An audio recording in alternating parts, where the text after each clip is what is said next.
Hello everyone, so in this particular video we will be learning about LSTMs or long short term memory.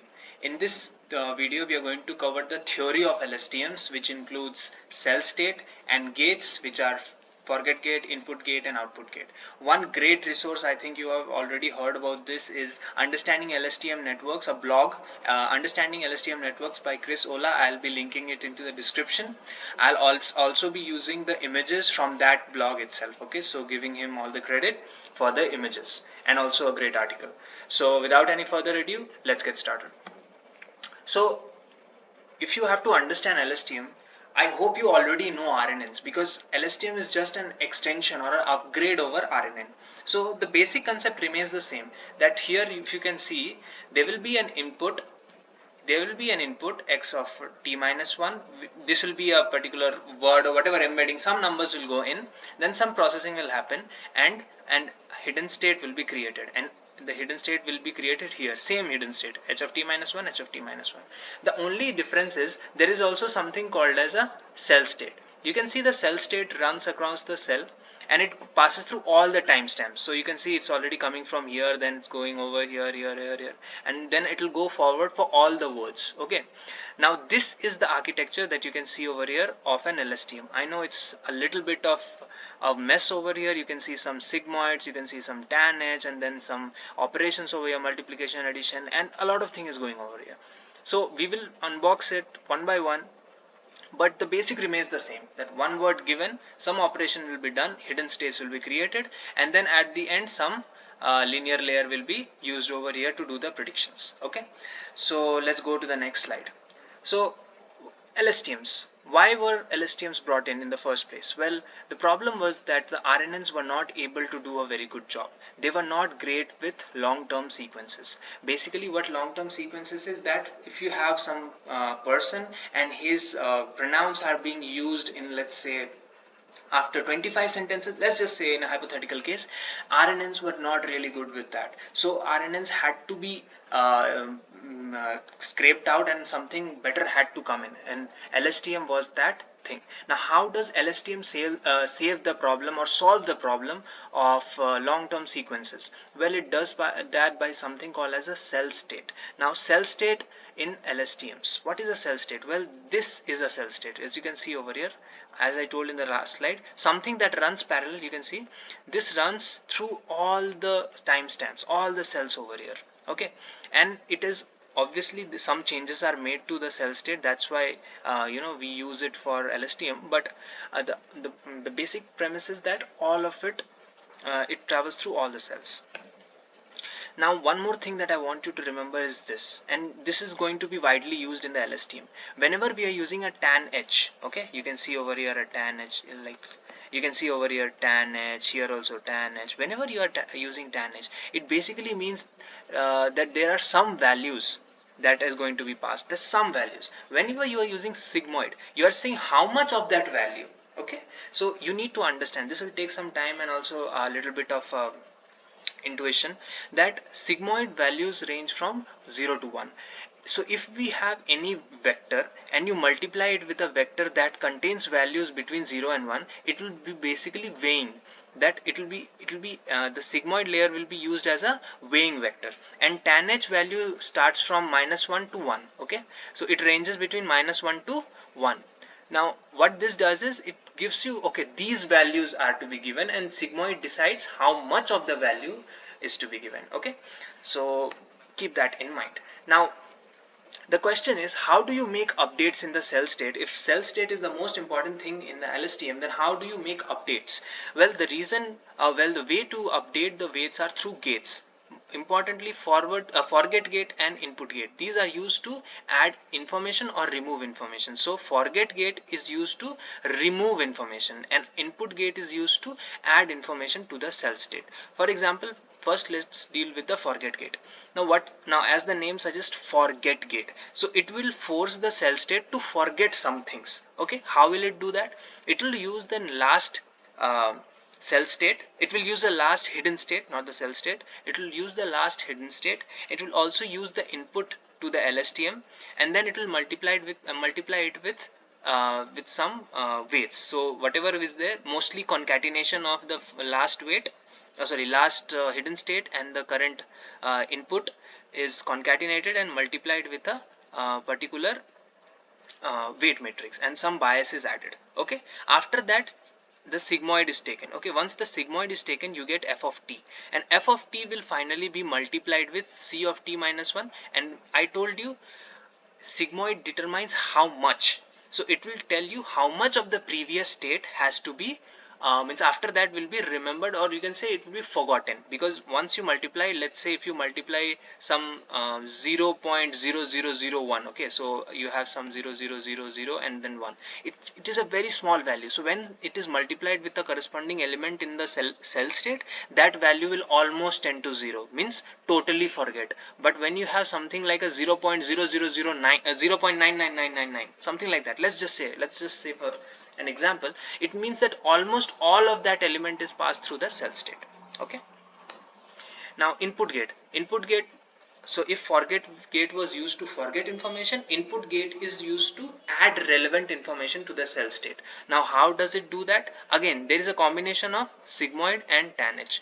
What you see, that you have again last input, last hidden state, and then the input word vector. Okay, you do that mostly concatenated and then multiply it with a weight of I, like there will be some matrix w of I, and then there will be a bias which will be added. Okay, so the bias is added and a sigmoid is taken. So sigmoid, what it does, it determines how much, okay, how much of the weights that we need, and tan h is over here. You can see again the same concatenation, h of t minus 1 and x of t will be multiplied with some other weight matrix, okay, and then a bias b of c will be added, and then a tan h will be taken.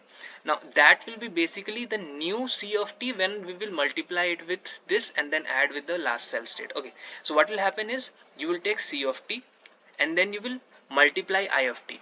So what happens is C of t determines what values, and I of t how much of those values. So you will have I into C of t, and after that what will happen, you will add it to the whatever remaining cell state that you got. Fine. Now the third one is the output gate, and I'd suggest you reading that article. I'll link it in the description by Olah. It is a beautiful article on LSTM. So if you want to get a thorough understanding of it, I'll also be making a video where I'll be going very in depth. Right now we are just using for Python, so I'm not really going in depth, and I assume you have some information about LSTMs, so I'm going really fast. So output gate is basically what will be our h of t. So we got h of t minus 1. Now we have to predict our h of t, so or rather find our h of t. So till now what we had updated our new cell state. Our cell state is not going to be updated. We have our cell state. So from that cell state, tan h is being used to find, okay, what information can go to the hidden function, hidden state for the next one. And then again concatenation of h of t minus 1 and x of t is used to find out how much of that information, okay, how much of that information, and then both of them will be multiplied. You can see over here you have w of o, and then these two things will be multiplied, and b of o, bias, will be added, and then a sigmoid will be taken to determine how much of the information, and h of t will be o of t into tan h of c of t. So c of t means it is going to be the cell state and how and what information from the cell state is going, and then o of t will determine how much of it is going. Okay, so this was all about LSTM. Let's go and code. Okay, so now what I'm going to do is we are going to use the same code that we used in the RNN. So don't worry, I'll be explaining the code over here. This is the same code that we used in the RNN tutorial and the same dataset. Okay, the only thing is that I'll be making only one change in one line, and all of it is going to remain the same. Fine. So what I'm going to do is I'm going to run the cell and explain to you, because this has already been explained in the RNN video. I'll, even if you are you're coming on this video for the first time and you haven't watched the last video, no problem, I'm going to explain all of it one by one. So what is going to happen is this line is going to download the dataset. So what it will do, you can see it is wget, and then there is some dataset. I'll link the page from where I got this and some cleaner code in the description. Okay, so Olah's blog will also be there, understanding LSTM networks, and the place where I got the data set and the cleaning code basically from that. That also I will link it in the description. Okay, so that is that. Now what we are going to do next is we are going to unzip it. Okay, so once the download is complete, which may take some time, okay, it has completed, and then what we are going to do, we are going to unzip.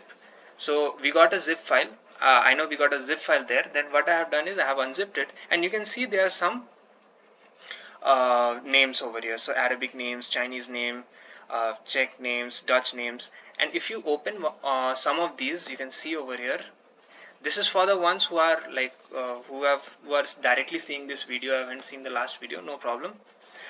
For that, so let's say I'm going to open German this time. Okay, so I have opened the German.txt, and then you can see some names are there: Abing, Abel, Abeln, Abt. So all the countries or all the languages basically have their names. Okay, and you can see there are almost 18. I have seen there are 18. After this, what we are going to do, we are going to import some packages. Then what we are going, and this part, this one and these two lines have been taken from that website that I'll be linking in the description. Okay, so that's official PyTorch website.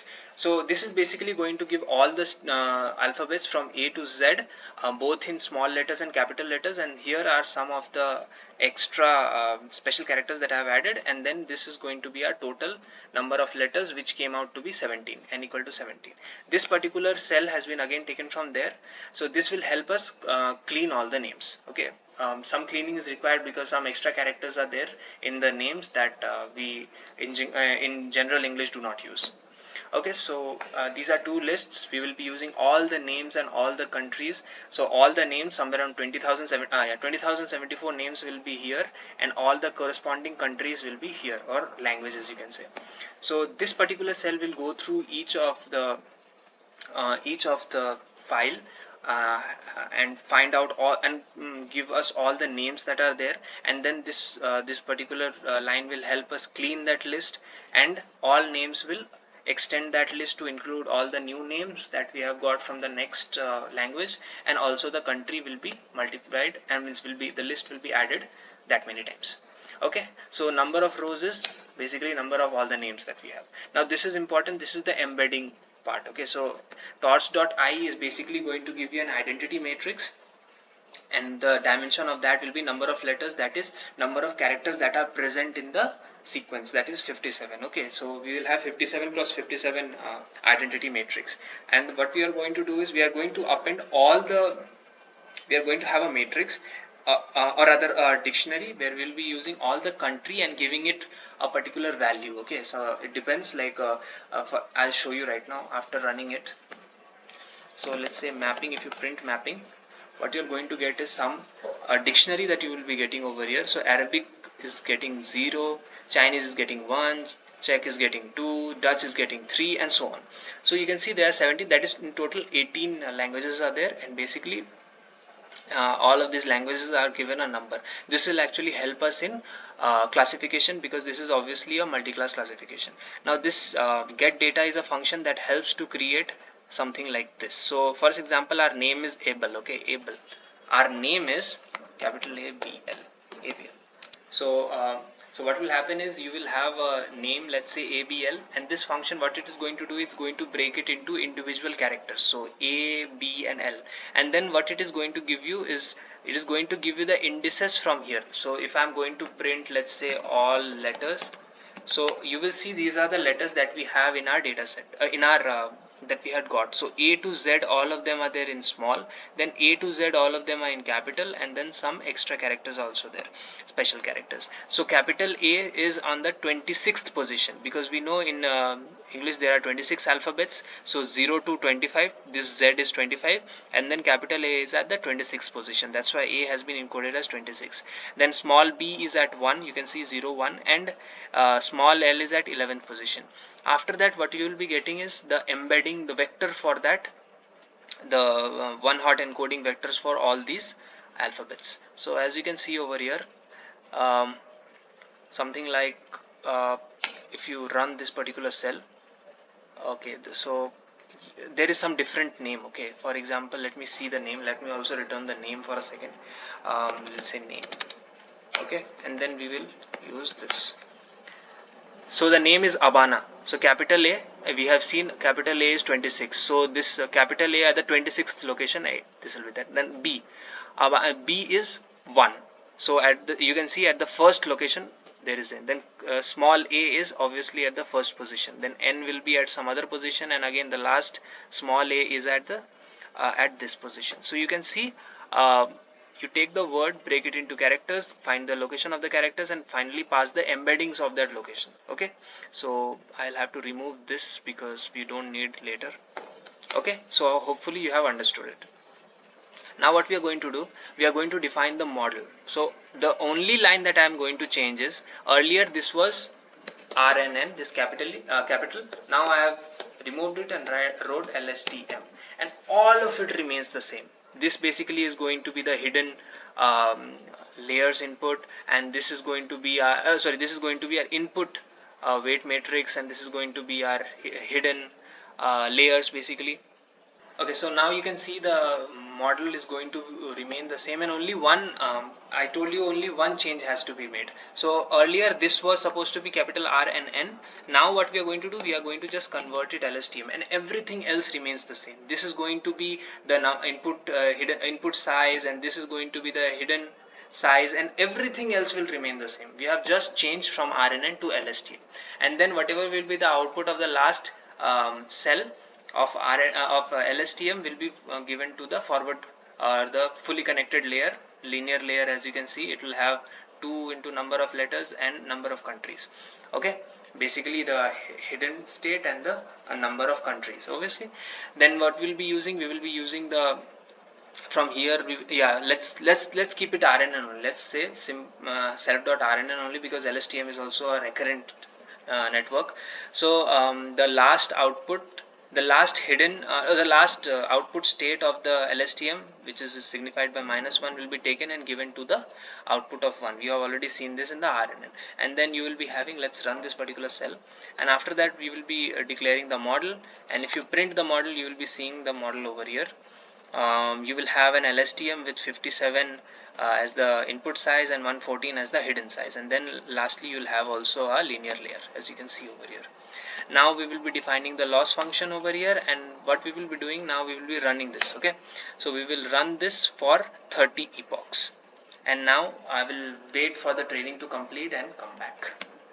As you can see, the loss function has decreased, and it is also in the steady decreasing trend. So what you can do is basically, as I told in the last lecture, you can increase the number of epochs, and when you find that the loss is kind of flattening or plateauing, then you can reduce the learning rate. So I think that is enough for this particular video. In next video, I think this is the end of the PyTorch series, because next videos are going to be on the different topics. So I hope you enjoyed the series. If you have any comments or you have any questions, use the comment section in YouTube, or you can also go on Instagram or Facebook. If you want some help from me in a project, or you want to have a one-to-one discussion based on certain key areas of computer science, you can take my Fiverr gig on Fiverr. All the links are in the description. So thank you very much, and bye.